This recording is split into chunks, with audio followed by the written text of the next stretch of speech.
Welcome back to Well, That's Interesting, the That's So Great and That's Gross edition. I think that's all of my favorite things. I think the best things in life are great and gross. Well, you came to the right place today. Yeah. I think butts are great and gross at the same time. We've got butts on the second half. What? Of this In-Betweeni. We have been on a dry spell for butts. We have, but we're coming back with a vengeance. Thank God. That's right. Thank God. It's been too long. I was getting worried, to be honest. Today is In-Betweeni 074, world's oldest drinking straws. Obsessed.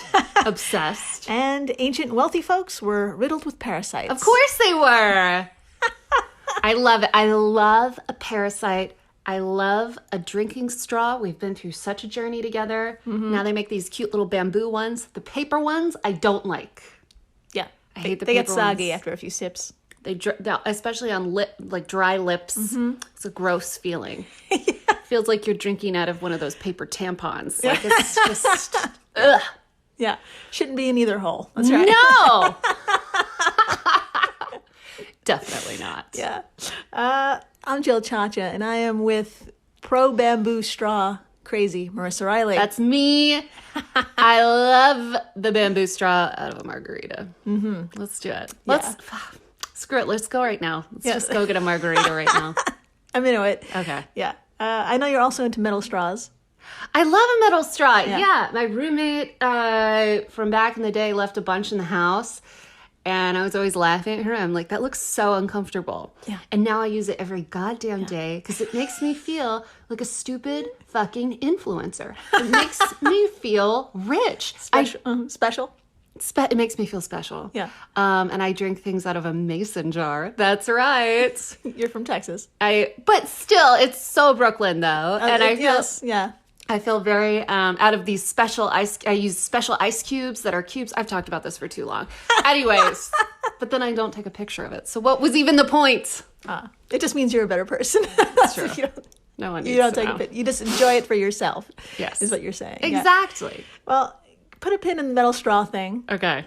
I'm not going to give it away. Okay. If this is your first time listening, welcome to the flock. Welcome. Dr. Riley here comes in cold and learns everything in real time, just like you. It's true. I had no idea what we're going to talk about, but I'm pumped. Yeah.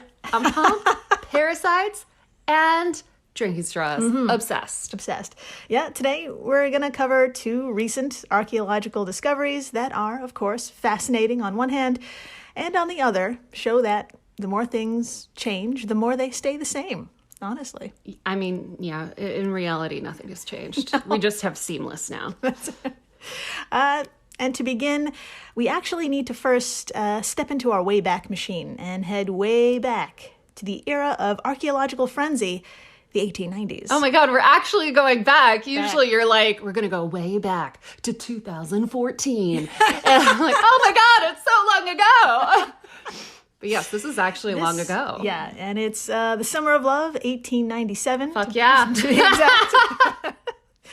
And Professor Nikolai Veselovsky of St. Petersburg University is living an archaeologist's dream.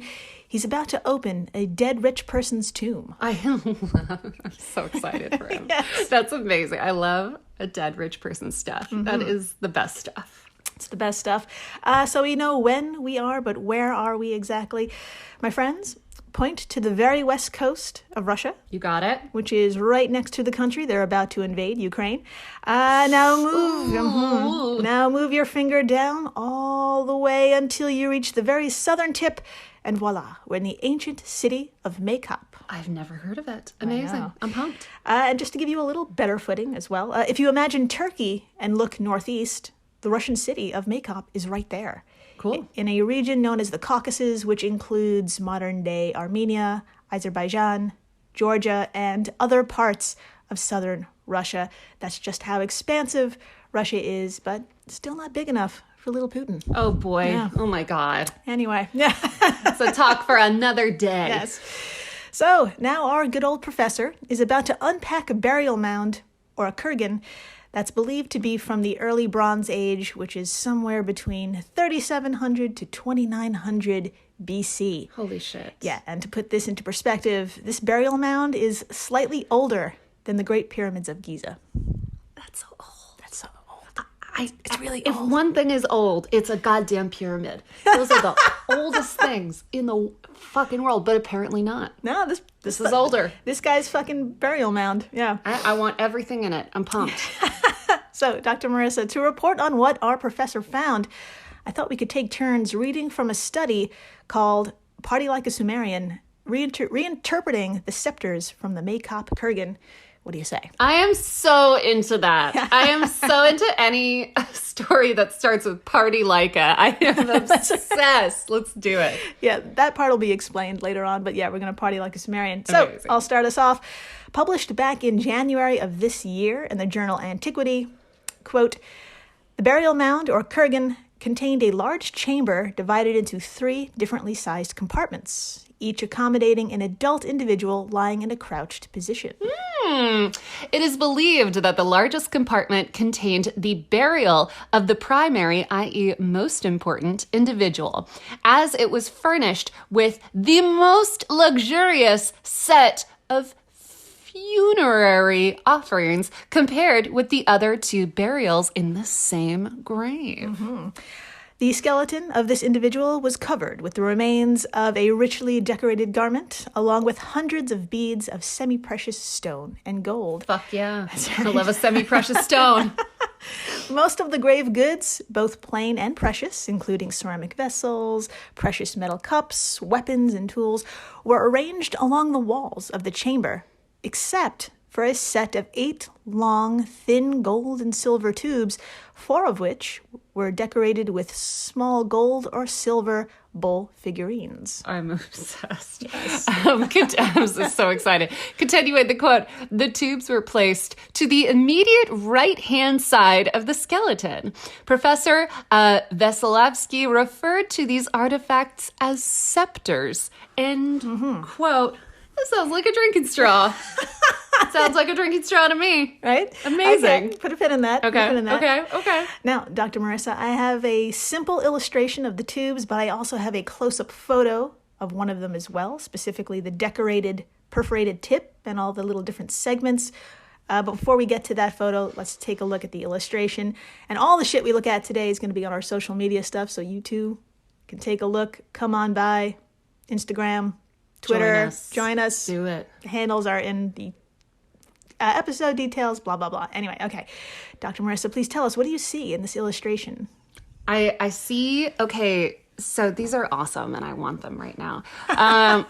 So I see about 8 long, skinny metal tubes. I'm not exactly sure how long these are, but some of them are part gold and part silver, like a third of it is gold, the rest is silver. And then some of them are entirely silver. But the 4 in the middle have these little, I guess, the bull figurines. Yeah. And it's like as if you saw a bull and there was just like a pole going right through, up and down, vertical, the middle of it. And they're kind of at the bottom. So if these are drinking straws, they wouldn't really interfere with your mouth. Right. You would drink out of the other side. So it wouldn't be a big deal. But they're fucking adorable. If I saw them at a little vintage antique shop, I'd be like, I'll take them. And then they'd be like, they're $70. I'd be like, never mind. I like that journey we just went on with you. Yeah, that was nice. Here's a photo of the actual, now called a scepter at the time. Please tell us what you see at the tip. Oh. Yeah. Oh. So they're like gorgeous little rivets. Yeah. So this is it in pieces. I'm seeing several pieces, and some it looks like the tips kind of have like a It looks like they could be taken off and on. Put on and off. Taken on and you off. could, like, screw them on, which is really interesting. There's like... So it's like little pipes. Yeah. If you were thinking of like, how you screw together pipes, it's like that, but in pieces, but smaller. Yeah, and they're very tiny. Yeah. Yeah, and well decorated too. Very beautiful. Yeah. Like it almost looks like jewelry, like silver jewelry. that like a bracelet. You know how there would be like little details on a bracelet or something? It looks like that. Amazing. Yeah, a little bit more detail about them and their specs. They're a little over 3 feet long. What? Yeah, but only weigh about 7 ounces. Isn't that crazy? Are these straws? Am I wrong? Yeah, put a pin in that. Yeah, right.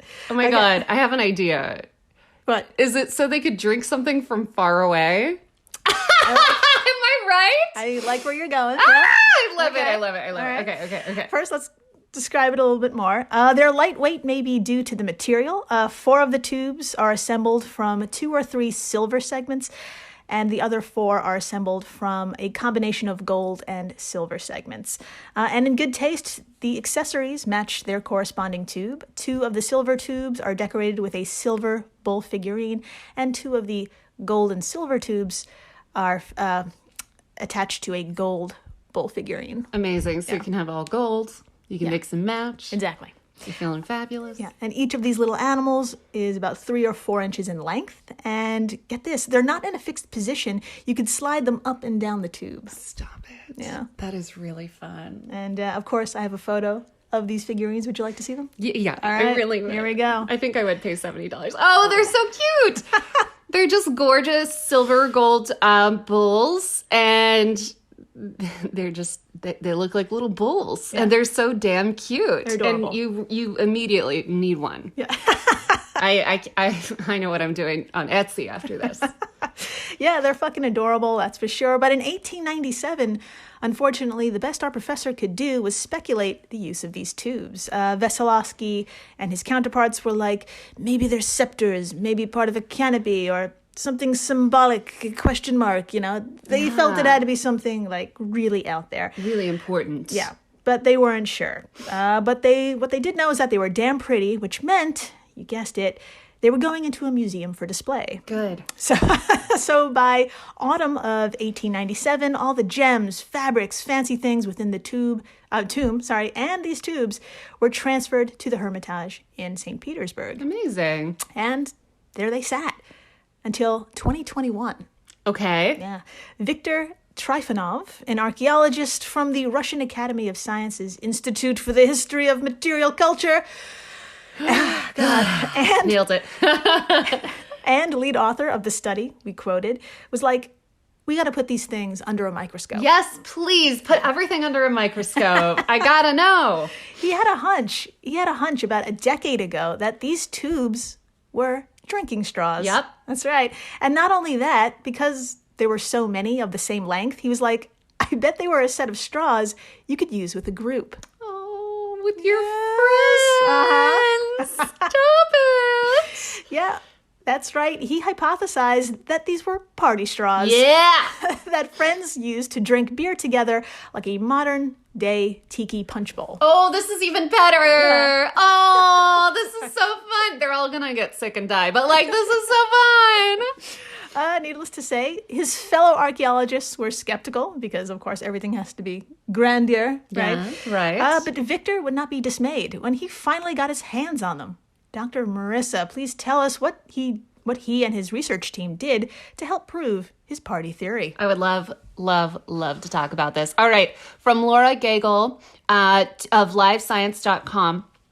Quote, to investigate, the team sampled the residue on the inside of the artifacts and found evidence of barley starch granules, cereal particles, and pollen grain from a lime tree. Victor added that the Maycop tubes also have metal strainers that would help filter out impurities common in ancient beer, end quote. That's right. I love this. Mm-hmm. There were little strainers on the inside. Oh, man. Oh, I'm dying. Yeah, so that's some pretty great evidence right there. Barley, cereal, and grain residue, all stuff that's brewed to make beer. And the built-in strainer, too. Lots of evidence here.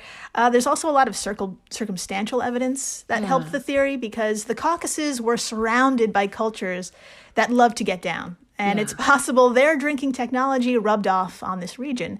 As Victor noted in his study, quote, the common ancient Sumerian implement for consuming beer was a tube made of long reed. Oh. Yeah, allowing the user to sit or even stand and drink from a large vessel positioned on a low pedestal.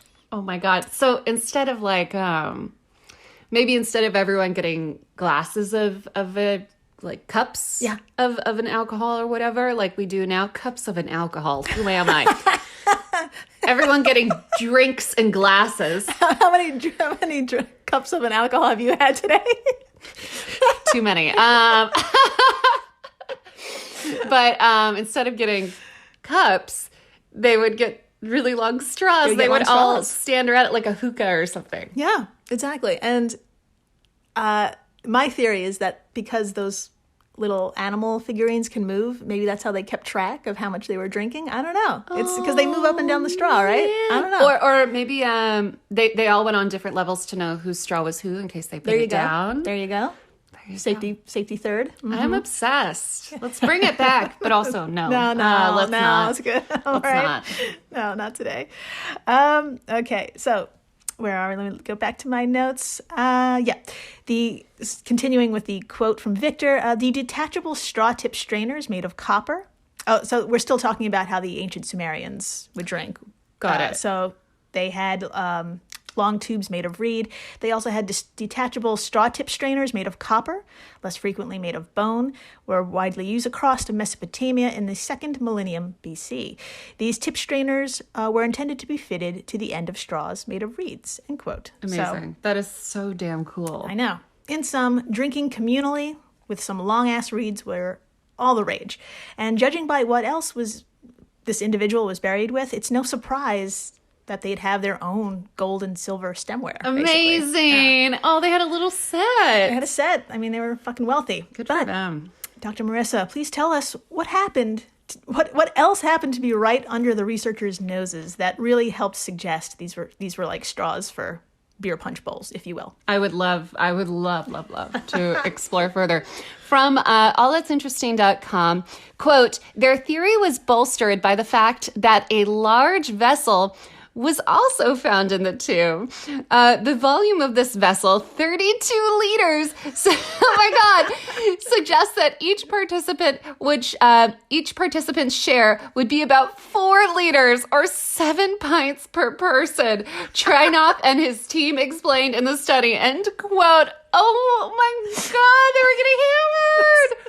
But also, what was like the alcohol volume or whatever of beer? It must have been low. It was pretty low. It was probably like mead, 3%-ish maybe. I don't know. But that's okay. Still well, then 7 pints, that's a lot. That's a lot of just liquid in your body. Oh my goodness.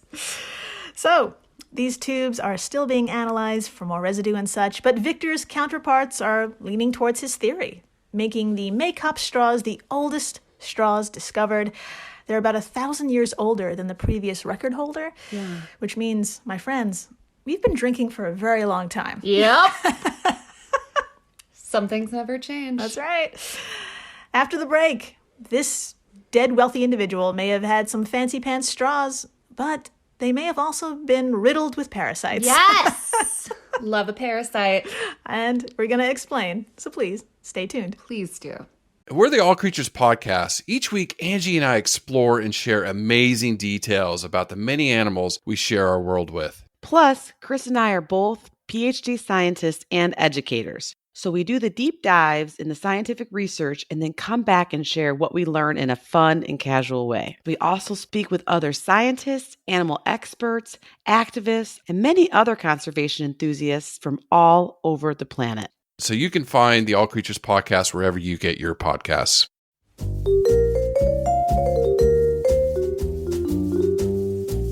Have you ever wondered what really happened to Amelia Earhart or the lost colony of Roanoke? Do you ever find yourself scouring the internet for vicious Victorians and their murders by gaslight? Or perhaps you're just sick and tired of women being constantly misrepresented or plain lied about throughout history? If so, join me, Katie Charlwood, history harlot and reader of books, on Who Did What Now, the history podcast that's not your history class. Part of the Airwave Media Network. Available on Apple Podcasts, Spotify, or wherever you listen to podcasts. Adios, au revoir, au revoir, my friends. Bye-bye.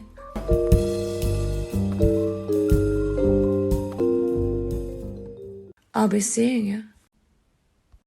Hey everyone, Jill Chacha here from Well, That's Interesting, and I am absolutely thrilled to tell you about Spotify for podcasters. I use it, I love it, and it all started by downloading the free Spotify for Podcasters app, which has all the tools you need in one place to record and edit your masterpiece of a podcast. Spotify for Podcasters also distributes your show to all major platforms, so when you hit publish, your episodes will stream not only on Spotify, but I'm talking about the Apples, the Googles, Stitcher, Good Pods, the other ones. You get the idea. And you can monetize your podcast with no minimum listenership required. You could also set up monthly subscriptions and record ads just like this one. So what are you waiting for? Download Spotify for Podcasters today and start changing the world. Oh, and please, stay interesting.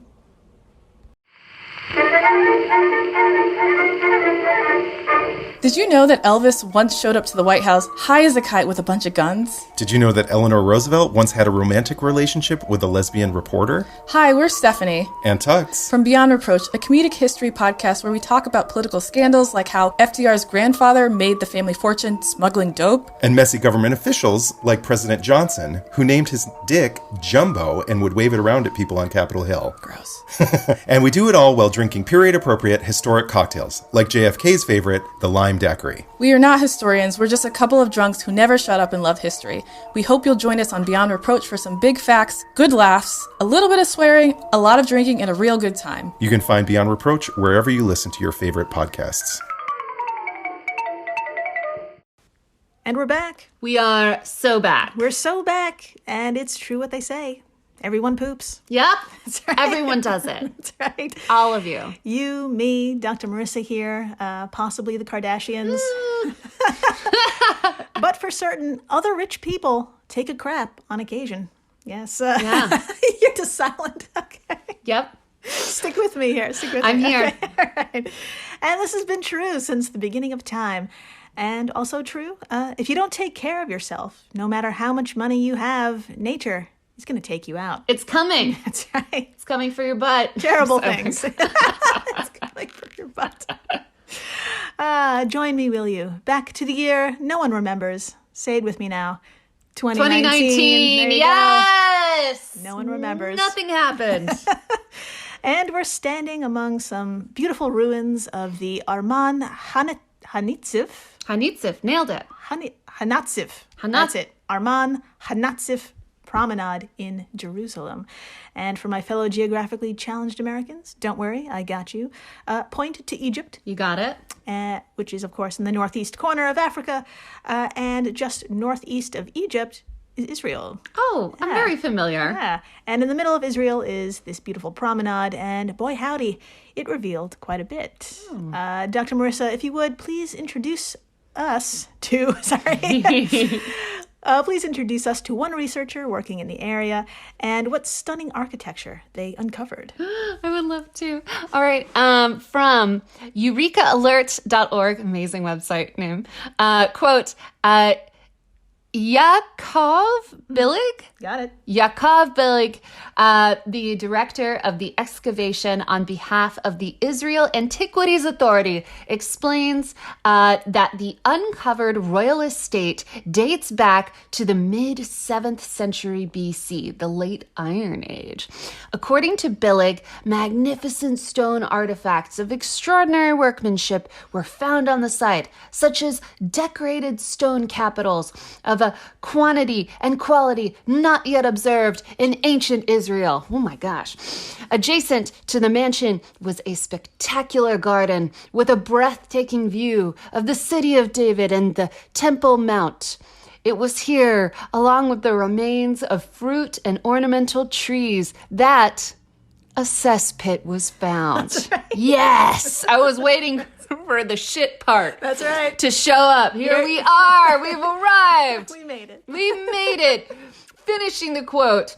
It was capped by a square limestone installation with the hole in its center identified as the toilet's drop hole, end quote. I'm going to start calling my haters a toilet's drop hole. That sounds terrible. It sounds awful. You are not you, Jill, but you, Alex, who bullied me in high school, are a toilet's, what is it? Drop hole.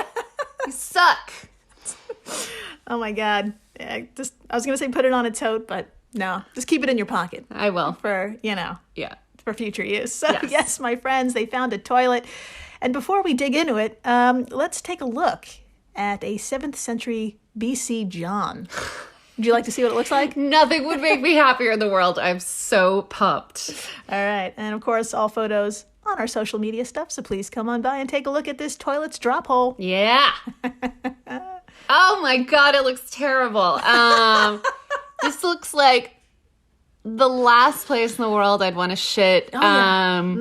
It's a really tiny hole. It's okay, so imagine like just a big block of stone. Yep. Like just a big kind of square block of stone. And right in the middle of it is a tiny hole. I'd say about the size of a softball. Or for our like a grapefruit. International folks, yeah, I'd say it's yeah. It's If you put your hand, like if you put 2 fists together, that's about the size of the hole. There you go. And if you are alive, you know that's not the right size. No. You need some wiggle room. You need more space to do your thing. And also the fact that it's in the middle of this giant square block, so you have to really like aim. If you want to actually take a seat, like you're sitting far back. Yeah. You're not like just. It's just not a good look. And I'm wondering if they squatted on top of it. Oh, maybe. That would make more sense. It's good for... That means you need even better aim if you're squatting and not making contact. Yeah. I bet the surface of this thing... Cold. Oh, I was going to say covered in feces. Oh, yeah, I that too. was going to say that surface is covered in feces. Cold and covered in shit. Yep. All right. I guess we should continue. We should. Now, discoveries like this are a gold mine for some researchers, such as Dr. Daphna Langut of Tel Aviv University. She's the director of the Laboratory of Archaeobotany and Ancient Environments at the Institute of Archaeology and the Steinhardt Museum of Natural History. Dude, she's a busy lady. Good for her. Good for Daphna. That's right. Killing it. But she always has time for that brown gold. Yeah. Now, according to her study, published in the March issue of the International Journal of Paleopathology. Amazing. That's a thing. 15 sediment samples were collected from that cesspit. So basically 15 poop samples. Good to know. Yeah. Cool. She then hunkered down in her laboratory with all in hopes of finding, you guessed it, parasitic eggs. Amazing. And turns out this toilet did not disappoint. Yes. That's right. I mean, like when you see the thing, you're like, that is full of parasitic eggs. I have no doubt in my mind. Nothing else but. So, Dr. Marissa, please tell us, after chemically extracting the eggs and taking a look-see under a microscope, what smorgasbord of parasites did she find in just 15 samples? I would love to talk about this smorgasbord. Smorgasbord. I picked a very hard word to say. It's a bunch. From the study, quote, the presence of 4 intestinal parasite egg taxa was detected. Whipworm, beef and pork tapeworm, roundworm, and pinworm. Some of those sound very familiar. Yeah. The earliest appearance of roundworm and pinworm were in the ancient Israel parasitological record. This is the earliest, yeah. Quote, so this is the earliest appearance of roundworm and pinworm in the ancient Israel parasitological record. End quote. Thank you for bearing with me for that. So these are some old worms. The oldest on record. And these are some familiar faces that I've heard about thanks to this very podcast. That's right. If beef and pork tapeworms sound familiar to members of the flock, that's right, you're not mistaken. We did 2 episodes on these parasites, and it was all sorts of crazy. If you haven't had a listen, please scroll on back to episode 067. We need to talk about brain tapeworms. And that's right. And episode 069, we need to talk about tapeworms in rectums. And that's all I'm going to say about that. I just have to add that those are two of the funnest episodes that we've ever made. Yeah. You might be like, that's disgusting. And that's why it's awesome. So if you want to learn more about gross worms and what the fuck they're doing all the time, it's a lot. They're conning the hell out of our bodies. Yeah. Multiple bodies. We are mere vessels for them. We are mere vessels. That's right. It's true. So please have a listen if you haven't had a listen. And I know what else y'all are thinking. Why? Why do we need to know this? Yeah.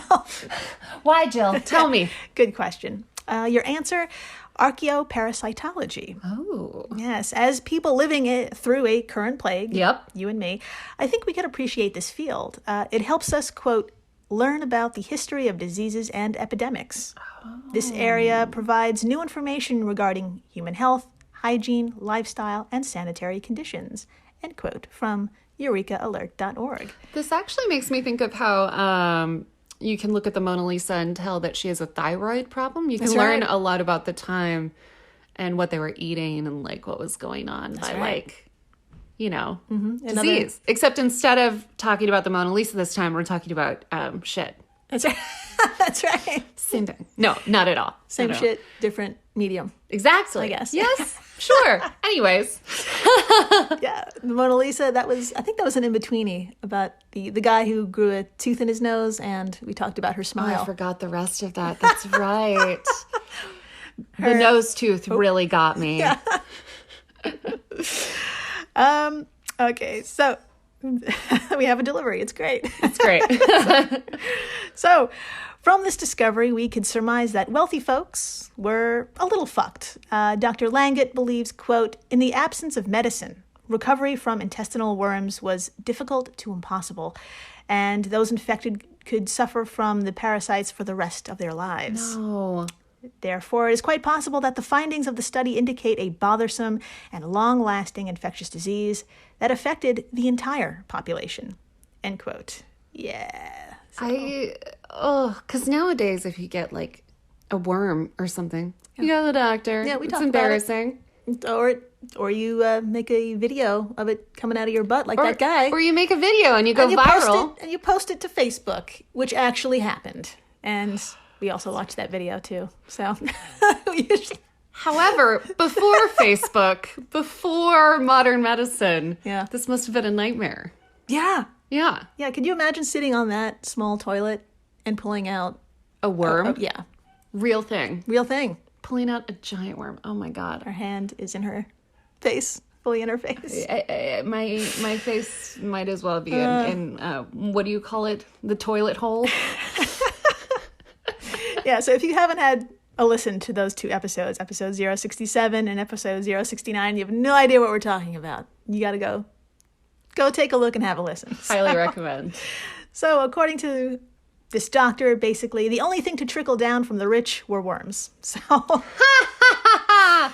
fun fact, according to the study also, in Hebrew, the name of the site, Arman HaNatziv, I know I'm saying that wrong, but it means Commissioner's Palace. Oh. And so I guess that commish was rolling in dough because, quote, toilet facilities were extremely rare at the time and were a status symbol, a luxury facility that only the rich and high-ranking could afford. Yeah. End quote. Only the rich can afford a block of stone with a hole in it. That's right. That's right. Good for him, I guess.